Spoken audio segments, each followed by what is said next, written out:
find myself! You know, when something's so annoying, watching it die is a pleasure. Hello guys, welcome back to the channel. My name is Trouble, and today I'm going to be doing a video on Deep Sea King from the One Punch Man manga series, and a character overview. Real quick, this is one of my favorite villains in all of One Punch Man. You have Garo, Cosmic Fear Garo, with him and his overpoweredness. You have Boros and his amazingness. You have Orochi and his terrifyingness and all that in the background. But when it comes to One Punch Man, there's no villain in One Punch Man that embodies monster or that is as terrifying as the Deep Sea King. Like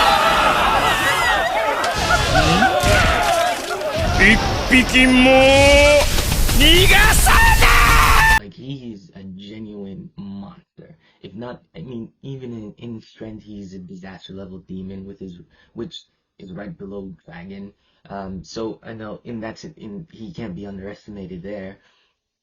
But in terms of personality, like every monster in One Punch Man is fucking horrifying to some extent, it's brutal, but Deep Sea King is everything that every other monster in One Punch Man is, but he's also a fucking sadist. Like he has this mania about him. He has this insanity about him that no other monster in One Punch Man has.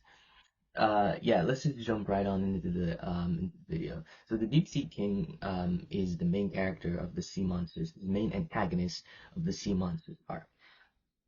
The first time we see him is when he shows up and one-shots the ever-living shit out of Stinger, the A-class hero known as Stinger, which is, again, one of the best anime entrants, one of the best villain entrants in all of anime. There is none like it. He just appears, especially in the manga. I mean, the anime does it great, but in the manga, like, it's insane. Like, anyway, so he shows up and he one-shots Stinger, and then he decides to leave and go on a rampage, and says that he's going to kill 100 humans for every single one of the soldiers that Stinger took out. Saitama took out some of his soldiers and Stinger took out the rest, and he vows to kill 100 humans for every one of his soldiers. And if I remember correctly, there is like 6 of them, which is 600 humans. Yeah. Yeah, so this dude is brutal, bro, and he's one of the I can't stop gushing over this dude. But anyway, so he after he defeats Stinger, he leaves and goes deeper into the city on his rampage. While he's going deeper into the city, he comes across another A-class hero known as Lightning Max, who's spying on him. And he takes out Lightning Max, and again, during this scene, if you go back and read the manga, there is another scene of him where Stinger goes, Stinger says to him, I'll just put it in the video, you can check it out. Yeah, that scene is brutal too. Anyway, so after that whole ordeal with not Stinger, Lightning Max, he comes into conflict with Pure Prisoner, which is our first time being introduced to Pure Prisoner, and Sonic is there with him because Sonic got took out earlier by Saitama to fulfill his quota, his hero quota. Sonic was in jail and he broke out with Pure Prisoner, and Pure Prisoner gets into a fight with Deep Sea King. Deep Sea King eventually also takes out an S-class hero in Pure Prisoner, defeating him, and then he gets into conflict again with Sonic, and this is also probably one of Sonic's best fight. Since the manga came out, his fight with Flashy Flash, I don't know, it's still one of Sonic's best fight.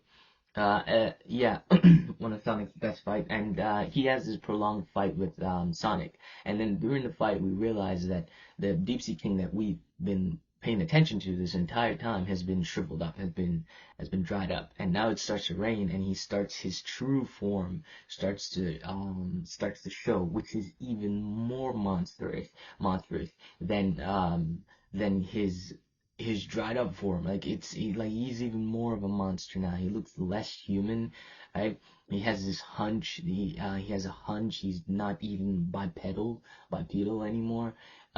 Yeah, and Sonic describes him as having insane speed and power. So yeah, and after the fight with Sonic, Sonic is as arrogant as always. Because Deep Sea King insults Sonic, Sonic decides that he has to teach him a lesson. You know, just like I love that about Sonic. But anyway, so after that, Sonic leaves because Sonic couldn't do anything to him. He didn't have any of his weapons, because he just broke out of prison. But Sonic leaves to go get his weapons to come back and kicks Deep Sea King's ass for talking sass to him. But Deep Sea King eventually leaves and then goes to the bunker where all of the citizens are, and he breaks in, and there he gets confronted by a group of heroes, which he takes out immediately. He just blasts them because none of them were a threat to him. And then he also has and this is something that I know, is that Deep Sea King has like three of the best fights in One Punch Man that you can think of. Out of any character in One Punch Man, he has three of one of the most entertaining fights in all of One Punch Man. If his fight with Pure Pure Prisoner is pretty intense and insane, his fight with Sonic, and then once again his fight with Genos. Genos shows up, and Genos, being the hothead that he is, decides, I'm gonna eliminate you. And Genos sends him flying with one attack. The attack is so brutal that it literally sends him back into his shriveled form, into his dry form, right? And then he and Genos starts going at it. Eventually, Deep Sea King gets the upper hand on Genos, and he spits acid on him. And he gets the upper hand on Genos, and he's about to kill Genos. But right as he's about to kill Genos, a hero shows up, a true hero, a real hero. Moomin Rider. Moomin Rider shows up, and Moomin Rider is C-class rank 1. He can't do a damn thing to Deep Sea King. Like, he doesn't stand a chance. Moomin Rider fighting Deep Sea King is like somebody trying to fight Saitama. It's just not gonna happen, right? But he has the spirit of a hero, right? He's a hero in and out, and he does his best. But Deep Sea King is like I said, he's a fucking maniac. He's a sadistic, right? Like Moomin Rider is giving his all, and like he can't the Deep Sea King literally can't muster anything other than hatred and just disgust for Moomin Rider. There isn't even like a sense of admiration for Moomin Rider. Like Moomin Rider, even knowing that he can't win, still fighting him. There isn't a sense of admiration, a sense of respect. It's just disgust, just hatred, just like it's insane, and he just brutally beats him down. But it's like the old saying goes, every dog has its day, and this was Deep Sea King's day, because right after that, Saitama shows up and one punches him, and there wasn't even a damn thing. Saitama shows up and Deep Sea King dies, right? Right, with one punch, a punch so powerful it literally evaporated, shriveled up the rain, sent the rain away. Even the rain felt it. Everybody felt it. Yeah. So that's the Deep Sea King. That's his story arc. One of the most fucked up characters in all of One Punch Man. By far, he's by far the most monstrous of all the monsters we've seen in One Punch Man. Brutal. He's complete hatred for all life is just insane. Yeah, but that's the video. Thank you guys for watching. I'll see you in the next one. Bye bye.